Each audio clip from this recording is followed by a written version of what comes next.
Hello guys, welcome back to Mornings with Granny. I hope you're having a good day.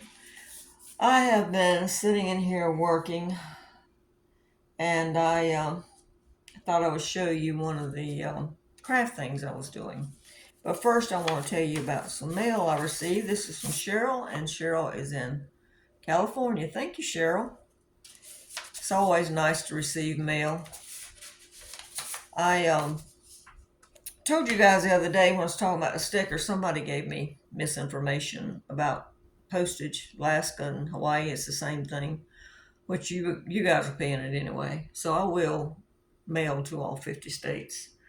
I went back in and made a correction on it, but in case you didn't see it, I will mail to all 50 states. Just make sure you put that envelope in there, stamped and addressed. I have been working on crafts show stuff, but now I've got to get my kitchen cleaned up because I got company coming for supper. So I wanted to work on one more thing before I cleaned all this mess up. I've got approximately 40 things made, 40 items, and I wanted to aim between 60 and 80. So we'll see. But I made red beans and rice today, and instead of putting it in a jar, I thought I'd put it in a paper bag.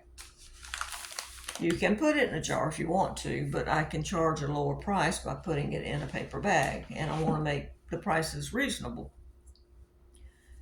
I found this recipe on an OregonCottage.com. I'll put the name down in the description box. And she's got a lot of good recipes on there. And she also has the instructions that you can print out.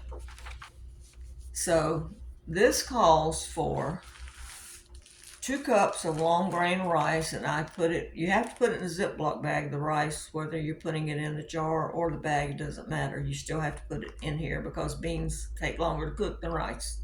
So this is just Food Lion brand.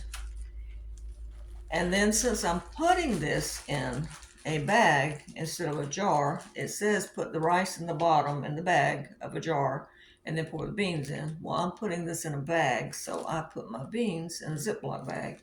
And that is 2 cups of red beans. These came from Food Lion and they were $1.99. I got 2 packs and that made 3 of these bags. Gifts, crafts, whatever you want to call them. And then the spices. Now, she said put the spices in a square of a plastic wrap, bring up the edges, close it with a twist tie, and put it in the top of the jar if you're doing the jars. And you can see where she did hers right there. But I'm doing the bag, and so I just put mine in a Ziploc bag, and I'm going to tell you what's in here. This is 1 bay leaf, 1 teaspoon of garlic powder. And here's the bay leaves right here. And then 1 teaspoon of salt, you know what salt looks like, and 1/2 teaspoon of pepper. You know what pepper looks like. I'm sure you know what all these look like, but I'm holding them up. 1/2 teaspoon of basil, 1/2 teaspoon of dried thyme, and 1/4 teaspoon of cayenne pepper. Now, when I make a recipe that I haven't tried, and I haven't tried this one, I always go by the instructions. When you make it and you taste it, you might want to add something to it next time, or add something to it after you cook it. Now, you can leave this vegetarian, or you could, I'm thinking, add andouille sausage to it. That's what I'm thinking. But you can do it, it's yours. You do it however you want to. But I thought this would make a good either gift or an item to sell at a craft fair. And I'm thinking about making some either beer bread mix or focaccia bread mix to go with it. This lady has the focaccia bread mix on her site, so you can look it up with the printable tags. So, but that's all it is. It's just that simple. That's it. I mean, you didn't need to see me pouring beans and rice in a bag. You know how to do that. And like I said, just put my spices in one of these little snack bags, and I'm going to tape it over and just stick them in the bag. Now, in the bottom of these lunch bags. You get them, get like 50 for $1.25.